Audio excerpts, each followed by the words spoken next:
Bienvenido una vez más a Héroe de la Fe, una palabra de Dios para transformar su vida, con el hermano Walter.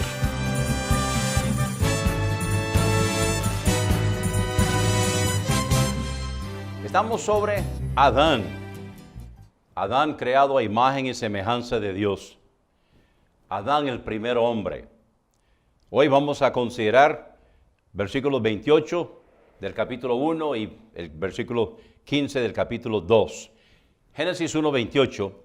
Y los bendijo Dios y les dijo: fructificad y multiplicaos, llenad la tierra y sojuzgadla, y señoread sobre los peces del mar y sobre las aves de los cielos y sobre todas las bestias que se mueven sobre la tierra. Luego en el capítulo 2, versículo 15, tomó pues Jehová Dios al hombre y lo puso en el huerto de Edén para que lo labrara y lo guardase. Los invito a abrir la palabra de Dios hoy en Génesis capítulo 1. Estamos continuando hoy sobre Adán, el primer hombre, creado a imagen y semejanza de Dios. En Génesis capítulo 1, versículos 26 y 27, entonces dijo Dios: hagamos al hombre a nuestra imagen, conforme a nuestra semejanza. Entonces recordemos que el hombre fue creado a imagen y semejanza de Dios. O sea, como Jesucristo ya era, entonces en la mente del Padre ya era un hecho, y Él es el eterno yo soy. Entonces podemos ver que cuando llegó el momento de crear a Adán a imagen y semejanza de Dios, Él fue creado a imagen y semejanza de Jesucristo. Seguimos leyendo: hagamos al hombre a nuestra imagen, conforme a nuestra semejanza, y señoree. Hoy vamos a ver a Adán puesto como administrador de toda la creación. El tema de hoy es administrador de toda la creación. Dice aquí en Génesis 1:26, y señoree en los peces del mar, en las aves de los cielos, en las bestias, en toda la tierra y en todo animal que se arrastra sobre la tierra. Así que Dios creó al hombre para que señorease, para que administrara todo el resto de la creación. Seguimos leyendo: creó Dios al hombre a su imagen, a imagen de Dios lo creó, varón y hembra los creó. Y los bendijo Dios y les dijo: fructificad y multiplicaos, llenad la tierra. Y luego dice: y sojuzgadla, y señoread de los peces del mar, en las aves de los cielos y en todas las bestias que se mueven sobre toda la tierra. Dios creó al hombre a imagen y semejanza de Jesucristo. Dios creó al hombre a imagen y semejanza de Dios, para que Él pudiera, en nombre de Dios, señorear. En nombre de Dios, como el hombre creado por Dios, el hombre creado a imagen y semejanza de Dios, que pudiera señorear, que pudiera administrar todo el resto de la creación. Cuando Dios creó al hombre y lo hizo a imagen y semejanza de Dios, Él era el representante de Dios en la tierra. Él era la persona ideal para administrar todo. Dios lo hizo para que pudiera señorear. Vamos a seguir leyendo. Vamos al capítulo 2. El capítulo 2 de Génesis no es una nueva creación, es otra perspectiva de la primera creación. En el capítulo 1 tenemos el relato cronológico. Día 1, día 2, día 3, día 4, día 5, día 6 y el séptimo día Dios reposó. En el segundo capítulo, en el capítulo 2 de Génesis, tenemos las mismas cosas, algunas, no todas, de las mismas cosas, pero vistas de una perspectiva diferente. El capítulo 1 es cronológico, el capítulo 2 es temático. Es por eso que el capítulo 2 no sigue el orden del capítulo 1 y menciona algunas cosas del capítulo 1 con más detalle, porque está viéndolo de la perspectiva del tema. Y es por eso que lo vemos fuera de orden, por decirlo así, porque no está en orden cronológico, sino que está en orden temático. Dice entonces, siguiendo adelante en el capítulo 2, fueron pues acabados los cielos y la tierra y todo el ejército de ellos, y acabó Dios en el día séptimo la obra que hizo y reposó el día séptimo de toda la obra que hizo. Y bendijo Dios al día séptimo y lo santificó, porque en él reposó de toda la obra que había hecho en la creación. Ahora entonces comienza en el versículo 4 lo mismo, pero del punto de vista temático. Estos son los orígenes de los cielos y la tierra cuando fueron creados, el día que Jehová Dios hizo la tierra y los cielos. Está viendo como los 7 días, el día, o sea, la ocasión. Estamos ahora en Génesis 2:4, donde empieza la observación o la consideración del tema de la perspectiva temática. Estos son los orígenes de los cielos y la tierra cuando fueron creados, el día que Jehová Dios hizo la tierra y los cielos. Está mencionando los 7 días de la creación como el día. Y toda planta del campo antes que fuese en la tierra y toda hierba del campo antes que naciese, porque Jehová Dios aún no había hecho llover sobre la tierra, ni había hombre para que labrase la tierra, sino que subía a la tierra un vapor, el cual regaba toda la faz de la tierra. En el capítulo 1, el segundo día, hay una separación de las aguas que están sobre la superficie de la tierra, y una parte de ellas fue arrojada hacia arriba para constituir un mar en suspenso. Ese mar en suspenso se vino abajo en el diluvio. Pero mientras tanto está cuidando del hábitat que Dios había creado para que el hombre viviera eternamente, porque el hombre fue creado para vivir eternamente. Y por eso dice que no había llovido sobre la tierra, versículo 6, sino que subía de la tierra un vapor, el cual regaba toda la faz de la tierra. Estas son las condiciones que existían antes del diluvio. Todo eso cambió.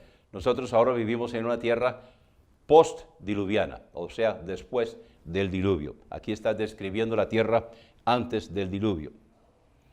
Entonces Jehová Dios formó al hombre del polvo de la tierra y sopló en su nariz aliento de vida, y fue el hombre un ser viviente.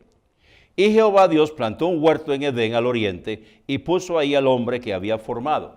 Dios encargó al hombre para que administrara la creación, pero Dios hizo para el hombre el lugar más predilecto, el lugar más especial para que habitara. Y Jehová Dios hizo nacer de la tierra todo árbol delicioso a la vista y bueno para comer, también el árbol de vida en medio del huerto y el árbol de la ciencia del bien y del mal. Notemos aquí en Génesis 2:9, hay 4 clases de árboles. Está el árbol frondoso, el árbol frutal, el árbol de vida y el árbol de la ciencia o del conocimiento del bien y del mal. Son 4 clases de árboles. Versículo 10, y salía de Edén un río para regar el huerto, y de ahí se repartían 4 brazos. El nombre del uno era Pisón, este es el que rodea toda la tierra de Havila, donde hay oro, y el oro de aquella tierra es bueno, hay ahí también bedelio y no ónice. Pongamos atención a la tierra donde Dios colocó al hombre. El hombre va a administrar la tierra, Dios lo puso para que el hombre administrara la tierra. ¿Qué tierra? Una tierra especial, una tierra fluida, una tierra rica, para que el hombre pudiera disfrutarla. El nombre del segundo río es Gihón, este es el que rodea toda la tierra de Cus, y el nombre del tercer río es Hidekel, este es el que va al oriente de Asiria, y el cuarto río es el Éufrates. Versículo 15, tomó pues Jehová Dios al hombre, y lo puso en el huerto de Edén, para que lo labrara y lo guardase. Por ahí anda el cuento de que el trabajo es consecuencia del pecado. Y alguien dijo que trabajen los bueyes. Pero Pablo dijo, el que no trabaja, que no coma. Ahora, el trabajo no es consecuencia del pecado. Lo que es consecuencia del pecado es el trabajo forzado, el trabajo donde la tierra está luchando en su contra, que eso vamos a verlo después. Dios puso en su plan original que el hombre no estuviera ocioso, que el hombre no estuviera sin hacer nada, sino que le encargó trabajo desde el principio. Dios creó el Edén, que significa delicia, y estamos viendo las condiciones que habían en el Edén. Pero como si eso no fuera suficiente, Dios creó un huerto en el Edén. Y este huerto fue donde Dios colocó al hombre. Dice el versículo 15, tomó pues Jehová Dios al hombre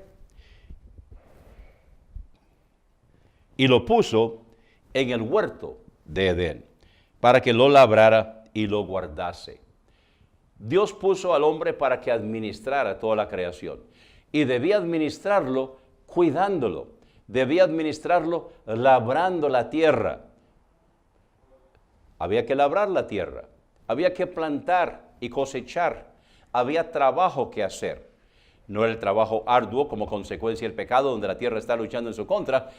Era una tierra rica, una tierra fructífera, una tierra deliciosa, pero sí había que trabajar. Dios no creó a un vago. Dios no creó a un hombre ocioso. Dios creó a un hombre para que administrara toda la creación y para que trabajara en esa parte que Dios había sembrado y que había colocado al hombre ahí en él. Rico en minerales, rico en vegetación, rodeado de ríos, donde subía un vapor, todas las delicias, pero Dios colocó al hombre ahí para que lo administrara. Ahora eso se perdió en la caída. El plan de Dios era que el hombre administrara lo que él había creado. Y Dios se lo encargó. Dios encargó al hombre para que lo hiciera. Encontramos aquí al comienzo otra vez, en Génesis 1, 28, fructificad y multiplicaos, llenad la tierra y sojuzgadla y señoread en los peces del mar, en las aves de los cielos y en todas las bestias que se mueven sobre la tierra.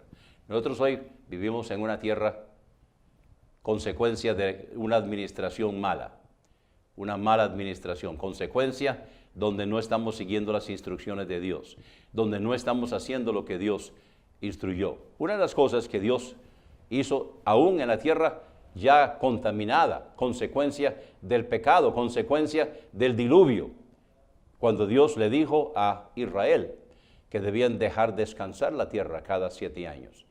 O sea, debían sembrar 6 años y debían dejar descansar la tierra el 7º año. Y eso no se está haciendo, y es por eso que nosotros tenemos ahora una tierra agotada, una tierra que ha sido chupada de todos los minerales y de todas las cosas buenas, porque no estamos obedeciendo el plan de Dios. Dios creó al hombre y lo puso para que administrara la creación.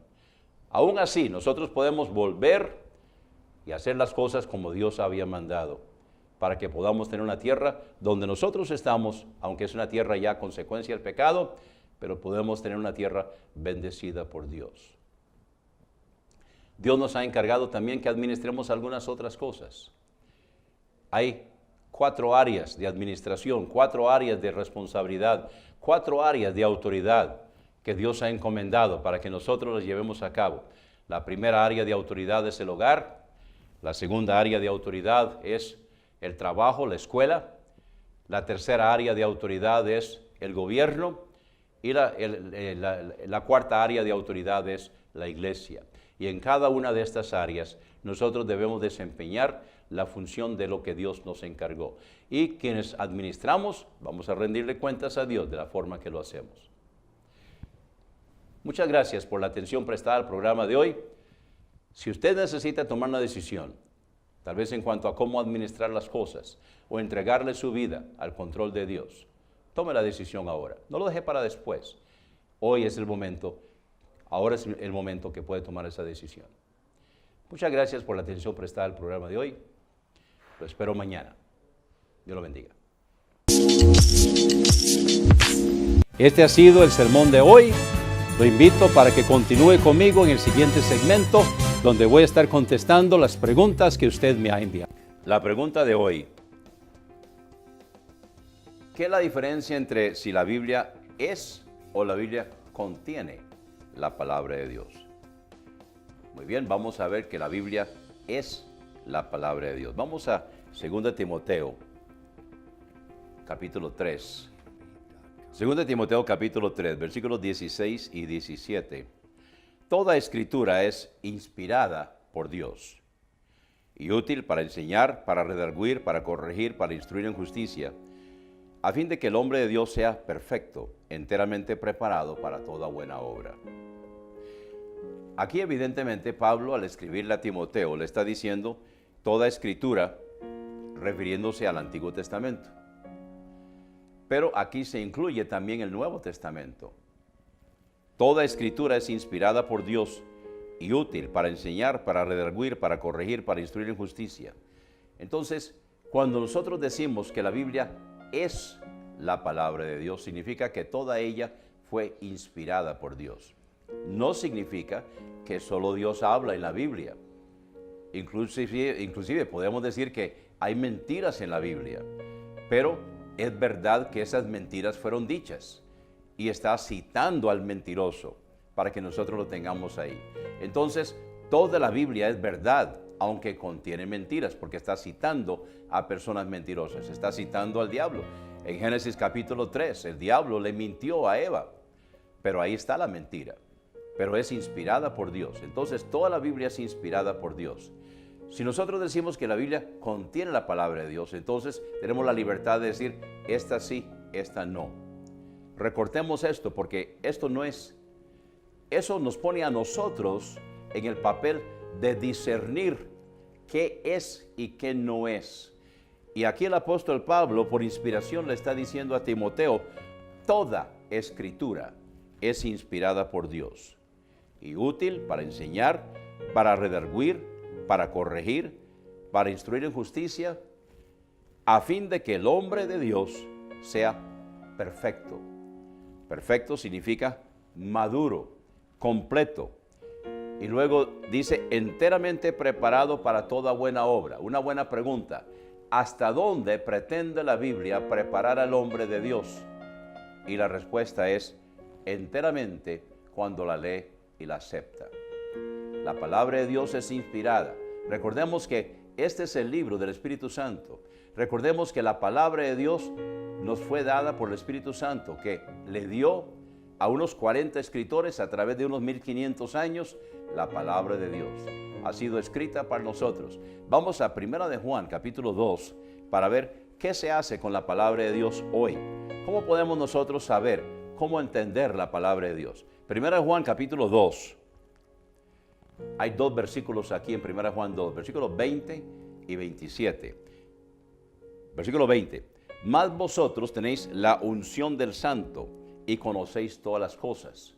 La unción del Santo es la iluminación del Espíritu Santo al creyente para que entienda y aplique la palabra de Dios. Versículo 27. Pero la unción que vosotros habéis recibido de Él permanece en vosotros, y no tenéis necesidad de que nadie os enseñe, sino que así como la unción misma os enseña acerca de todas las cosas y es verdadera y no es mentira, así como os ha enseñado, permaneced en Él. Todo creyente tiene esa unción. Todo creyente tiene la iluminación del Espíritu Santo. Ese es el libro del Espíritu Santo. Y ese mismo Espíritu Santo que inspiró la Biblia es quien nos ilumina para que nosotros podamos entenderla y aplicarla a nuestras vidas. Eso sí, dice Juan, permaneced en Él. Está en el modo imperativo. Quiere decir que nosotros tenemos que hacer un esfuerzo para estar dependiendo de esa unción. Porque evidentemente hay personas hoy que no están dependiendo de esa unción y por eso están sacando herejías, están diciendo que la Biblia dice lo que no dice. Entonces nosotros tenemos que hacer un esfuerzo, tenemos que tomar la decisión de permanecer en la unción, de depender de la unción y permitir que sea Dios el que nos indique el significado de su palabra. La palabra de Dios es inspirada, toda ella. Y nosotros la tenemos hoy, gracias a Dios que tenemos la palabra revelada, tenemos toda la escritura que nos ha sido dada para que nosotros podamos leerla, podamos entenderla y podamos aplicarla. Ahora, de nada nos sirve si no la leemos. Aquí está la Biblia, aquí está la palabra de Dios, pero si no la leemos, de nada nos sirve. Hay que pasar tiempo con el Señor en su palabra. Papi, que pasó a la presencia del Señor de 104 años de edad, papi decía, hay que meter la cabeza en el libro para que el libro se meta en la cabeza. Tenemos que hacer el esfuerzo para estudiar, leer la palabra de Dios y permitir que el Espíritu Santo nos ilumine qué es lo que nosotros estamos leyendo y aplicarla a nuestras vidas. Muchas gracias por la pregunta de hoy. Estoy esperando la suya. Gracias por su sintonía. Lo esperamos cada mañana de lunes a viernes a las 10 en su programa Héroe de la Fe con el hermano Walter. El único requisito es creer.